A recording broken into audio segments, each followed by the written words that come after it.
નમસ્કાર મિત્રો, હું મોહન ગઢવી ગુજરાતી દુનિયા યુટ્યુબ ચેનલમાં ફરી એકવાર આપ સૌ મિત્રોનો હાર્દિક સ્વાગત કરું છું. મિત્રો, શું તમે જાણો છો કે આ દુનિયામાં એક દિવસ એવો પણ આવશે જ્યારે આ આખી દુનિયા ખતમ થઈ જશે? એક એવો સમય જ્યારે આખી દુનિયા વિનાશના સંકટથી ઘેરાઈ જશે. એક એવો વિશ્વયુદ્ધ જેના વિષયમાં માણસોએ ક્યારે વિચાર્યું પણ નહીં હોય.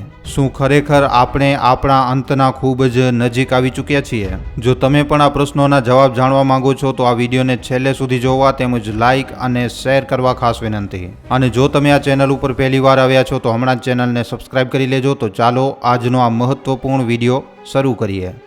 મિત્રો, આજના વર્તમાન સમયમાં તો આપણને એવા સંકેત જરૂર મળી રહ્યા છે કે ધરતી જે છે એ પોતાના અંતના ખૂબ જ નજીક આવી ચૂકી છે. અને એટલા માટે જ દુનિયાના અનેક હિસ્સાઓમાં ઘણી બધી પ્રાકૃતિક આપદાઓ અને સંકટ જોવા મળી રહ્યા છે. અને આ જ બધી વાતો ઉપરથી ઘણા બધા ભવિષ્યવક્તાઓએ ભવિષ્યને લઈને પોતાની ભવિષ્યવાણીઓ કરી છે.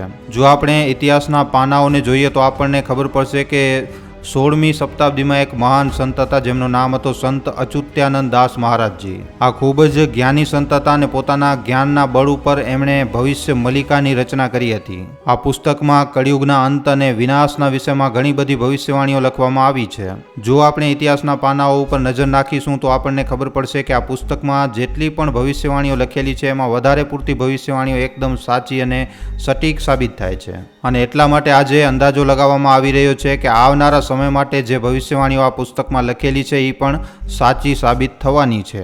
એક સમય હતો જ્યારે મહાન ઋષિ મુનિઓનો એક સમૂહ હતો જેને પંચસખાના નામથી ઓળખવામાં આવતો હતો. અને આ પંચસખા મહાપુરુષોએ પોતાના જ્ઞાનના બળબૂતા ઉપર 318 પુસ્તકો લખી. અને આ જ પુસ્તકોમાંથી એક છે ભવિષ્ય મલિકા પુરાણ. ખાલી એટલું જ નહીં, પણ આ પુસ્તકમાં જગન્નાથ મંદિરને લઈને જે ભવિષ્યવાણીઓ કરવામાં આવી છે એ બધી ભવિષ્યવાણીઓ એકદમ સટીક સાબિત થઈ છે. આમાં કહેવામાં આવ્યું હતું કે જગન્નાથ મંદિરમાં ત્રિદેવના વસ્ત્રો સળગશે, પ્રાચીન ઝાડ પડી જશે અને મંદિરના શિખર ઉપર ગિદ્ધ આવીને બેસશે. અને જ્યારે આ ઘટનાઓ ઘટે ત્યારે સમજી જજો કે આપણે હવે ઘોર કળિયુગમાં શ્વાસ લઈ રહ્યા છીએ. પણ મિત્રો, અહીંયા સવાલ એ ઊભો થાય છે કે શું ખરેખર આ દુનિયામાં ત્રીજો વિશ્વયુદ્ધ ચાલુ થવાનું છે? તો મિત્રો, તમને જણાવી દઈએ કે હવે એ સમય આવી ગયો છે જેની ભવિષ્યવાણી મોટા મોટા શાસ્ત્રોમાં કરવામાં આવી છે. આ ભવિષ્યવાણીઓમાં એકદમ સાફ એ તારીખ અને એ સમયનું પણ વર્ણન કરવામાં આવ્યું છે જ્યારે આ દુનિયામાં ત્રીજા વિશ્વયુદ્ધની શરૂઆત થશે. અને જોતા જોતા આખી સૃષ્ટિ અને ગ્રહોની દિશા પણ બદલી જશે. તો ચાલો મિત્રો જાણીએ કે આખરે આનો કારણ શું છે અને આખરે 13 અંકના તાંડવનો શું મતલબ છે. સૌથી પહેલા તો આપણે એ જાણી લઈએ કે ભવિષ્ય મલિકામાં 13 નંબરનો શું અર્થ થાય છે. હિન્દુ પંચાંગના અનુસાર મિત્રો હરેક મહિનામાં 2 પક્ષ હોય છે, જેમાંથી એક તો કૃષ્ણ પક્ષ હોય છે અને બીજો શુક્લ પક્ષ હોય છે.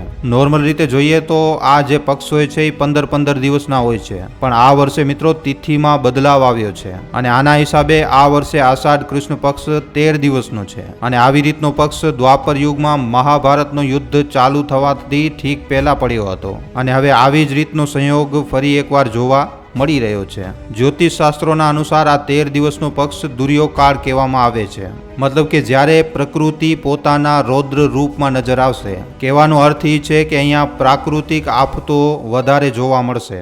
દેશ અને દુનિયામાં એવી ઘટનાઓ ઘટશે જેના વિષયમાં આપણે ક્યારે વિચાર્યું પણ નહીં હોય. તમને જણાવી દઈએ કે આ સંયોગ ઘણા 100 વર્ષો પછી જોવા મળ્યું છે. જો આપણે મહાભારત કાળના ગ્રહોની દિશાને જોઈએ તો આપણે એક તારણ કાઢી શકશું કે મહાભારતથી પહેલા એક આવો જ સમય આવ્યો હતો જેમાં ગ્રહોની સાથે સાથે પ્રાકૃતિક આપદાઓનો પણ સામનો કરવો પડ્યો હતો. અને આવામાં મિત્રો ફરી એકવાર એવા જ અંદાજા લગાડવામાં આવી રહ્યા છે કે બની શકે છે કે ફરી એકવાર પ્રાકૃતિક આપદો પોતાનો રૌદ્ર રૂપ ધારણ કરી શકે છે. અને આના કારણે આખી દુનિયામાં એક ખૂબ જ મોટી હાનિ થઈ શકે છે. અને આના જ ચાલતા મિત્રો ઘણા બધા ભવિષ્યવક્તાઓએ, ઘણા બધા મહાપુરુષોએ વર્લ્ડ વોર 3ની પણ ભવિષ્યવાણી કરી છે. આપણે બધા મિત્રો વર્તમાન સમયમાં આપણે હમણાં જોઈ રહ્યા છીએ કે દુનિયાના અલગ અલગ હિસ્સાઓમાં ભયંકર યુદ્ધો ચાલી રહ્યા છે. દુનિયાના તમામ હિસ્સાઓમાં તણાવ જે છે એ ખૂબ જ મોટા પાયે હમણાં વધી રહ્યો છે.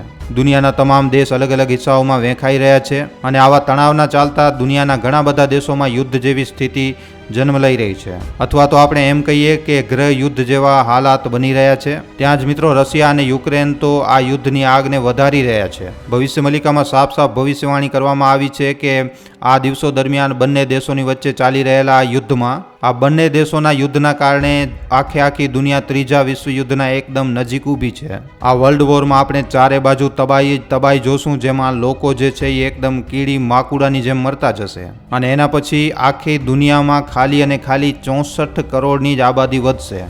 અને મિત્રો જો આપણે જોઈએ તો આની શરૂઆત રશિયા અને યુક્રેનના યુદ્ધથી થઈ પણ ચૂકી છે.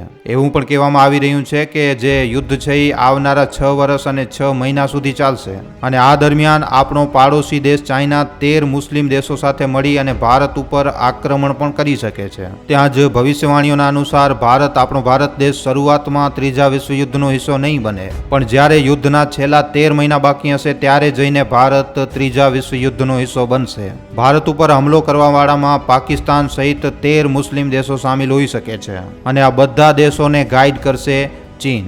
પણ ભારત પોતાના દુશ્મનોને એકદમ મુંહ તોડ જવાબ આપશે. મતલબ કે બીજી પણ એક વિચારવા જેવી વાત છે અને એ છે કે ભારતના પ્રધાનમંત્રી આ મુશ્કેલીઓમાંથી ભારતને બહાર કાઢશે અને એના પછી આ યુદ્ધમાં આપણા ભારત દેશની જીત થશે. પણ ત્યાર સુધી કહેવામાં આવી રહ્યું છે કે ભારતમાં મિલિટરી શાસન પણ લાગુ થઈ શકે છે. આ દરમિયાન ધરતી ઉપર આ યુદ્ધના કારણે લોકોનો મરવાનો સિલસિલો ચાલુ થઈ જશે. આના સિવાય ઘોર કળિયુગમાં મિત્રો ઘણી બધી ગંભીર બીમારીઓ જન્મ લેશે, જેમનો ઈલાજ ગોતવું ખૂબ જ વધારે મુશ્કેલ બની જશે. અને મિત્રો આપણે જોઈએ તો આ ઘટના પણ વર્તમાન સમયમાં ઘટી રહી છે. મતલબ કે વર્ષ 2020માં ફેલાયેલો કોરોના વાયરસ જેના લીધે લાખો કરોડો લોકોના જીવ ગયા છે અને આવનારા સમયમાં આવી ઘણી બધી ગંભીર બીમારીઓ આખી દુનિયાની પોતાની ચપેટમાં લેવા માટે તૈયાર ઊભી છે. નવી મહામારીઓ ફેલાશે અને આનો ઈલાજ કોઈ પણ ડોક્ટર પાસે નહીં હોય. ભવિષ્ય મલિકામાં ત્રીજા વિશ્વયુદ્ધની ભવિષ્યવાણીની સાથે સાથે એમ પણ કહેવામાં આવ્યું છે કે એક સમય એવો પણ આવશે જ્યારે લોકોને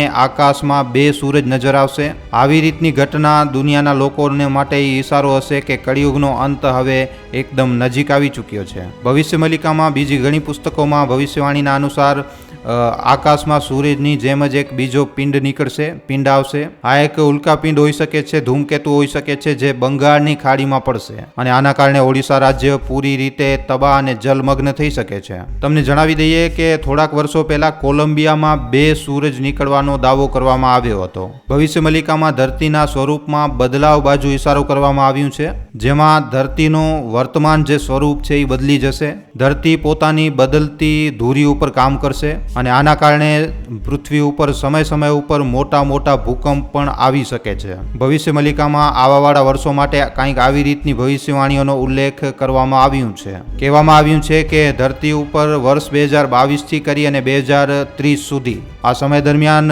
પૃથ્વી ઉપર ભયંકર પ્રાકૃતિક આપદાઓ આવશે, જેના લીધે લાખો લોકોના જીવ જશે અને પછી આના કારણે જ 7 દિવસો સુધી ધરતી ઉપરથી સૂરજની રોશની એકદમ ગાયબ થઈ જશે. ધરતી ઉપર 7 દિવસો સુધી અંધકાર છવાઈ જશે. આ વિષયમાં કહેવામાં આવ્યું છે કે આ ઘટના વર્ષ 2030થી પહેલા ગમે ત્યારે ઘટી શકે છે. તમને જણાવી દઈએ કે ભવિષ્ય મલિકામાં કોરોનાના વિષયમાં કરવામાં આવેલી ભવિષ્યવાણી પણ એકદમ સાચી સાબિત થઈ ચૂકી છે. આ ભવિષ્યવાણી 3 ચરણોમાંથી પસાર થાય છે, જેમાં પહેલો છે કળિયુગનો અંત, બીજો છે મહાવિનાશ અને ત્રીજો છે સતયુગની શરૂઆત. જણાવી દઈએ કે કળિયુગના સિવાય 3 બીજા પણ યુગ હોય છે, જેમાં સતયુગ, ત્રેતાયુગ અને દ્વાપર યુગ છે. આ ત્રણેય યુગોના પૂરા થયા પછી આવે છે કળિયુગ અને કળિયુગ પછી ફરી એકવાર એક કરીને આ ત્રણેય યુગોની શરૂઆત થાય છે અને આવી જ રીતે આ ધરતી ઉપર યુગોની જે સાયકલ છે એ ચાલતી રહે છે. હમણાં વર્તમાન સમયમાં આપણે કળિયુગમાં જીવન જીવી રહ્યા છીએ, જેના અંત પછી ફરી એકવાર સતયુગની શરૂઆત થશે. પણ સતયુગની શરૂઆતથી પહેલા આપણને ઘણું બધું જોવું પડશે, ઘણું બધું સહન કરવું પડશે. એક બાજુ તો ભયંકર પ્રાકૃતિક આપદાઓ, તૂફાન, વાવાઝોડા, સુખો, ભયંકર વરસાદ, તો બીજી બાજુ મહામારી, બીમારીઓ લોકોને એકદમ કીડી માકુડાની જેમ મારતી જશે. હરેક બાજુ આપદાઓ અને પરેશાનીઓ સિવાય બીજું કાંઈ પણ નજર નહીં આવે. ઘણા બધા દેશોની વચ્ચે મોટા યુદ્ધોની શરૂઆત થશે, જેમાં લાખો લોકોના જીવ જઈ શકે છે. જેમ કે આજના સમયમાં યુક્રેન, રશિયા, ફિલિસ્તીન, ઇઝરાયલ અને આપણા ભારત અને પાકિસ્તાનની વચ્ચે પણ આવા હાલત જોવા મળી રહ્યા છે. વર્ષ 2022માં શરૂ થયેલો રશિયા અને યુક્રેનનો યુદ્ધ હજી પણ ચાલુ છે અને આને મિત્રો ત્રીજા ત્રીજા વિશ્વયુદ્ધની શરૂઆત પણ માનવામાં આવી રહી છે અને આ તો ખાલી હજી શરૂઆત છે, આનાથી પણ વધારે ખરાબ સમય આવવાનો હજી બાકી છે, જ્યારે દેશોમાં આપસી વિવાદોના કારણે એક દેશ બીજા દેશને તબાહ કરવામાં પણ પાછળ નહીં હટે. લોકોનો પૂરી રીતે કત્લેઆમ થશે, વગર કોઈ કારણના લોકો મરતા જશે. ઘણા બધા યુદ્ધની ચપેટમાં આવી જશે તો ઘણા બધા પ્રાકૃતિક આપદાઓનો શિકાર બનશે. આખી દુનિયા ત્રાહિમામ કરશે અને આવું થવું એકદમ સાચી વાત છે, કારણ કે આ જે ભવિષ્યવાણી છે એ સંત અચ્યુત્યાનંદ દાસ મહારાજજી દ્વારા કરવામાં આવી છે, જેમની રાજનીતિથી લઈ અને લોકોના આચાર વિચાર સુધી તમામ ભવિષ્યવાણીઓ સાચી અને સટીક સાબિત થતી આવી છે. બાકી મિત્રો, તમારો આ વિષયમાં શું વિચાર છે, તમારું આ વિષયમાં શું કહેવું છે, નીચે કોમેન્ટ સેક્શનમાં લખીને જણાવવા ખાસ વિનંતી. જો વિડીયો પસંદ આવ્યો છે તો આ વિડીયોને ખાલી તમારા સુધી સીમિત ન રાખતા તમારા મિત્રો સાથે, પરિજનો સાથે, વોટ્સઅપ ઉપર, ફેસબુક ઉપર, યુટ્યુબ ઉપર જેટલો બની શકે વધારેમાં વધારે આ વિડીયોને શેર જરૂર કરજો. તો આજના વિડીયોમાં આટલું જ. હવે આપણે મળીશું ફરીવાર એક નવા વિડીયો સાથે. ધન્યવાદ.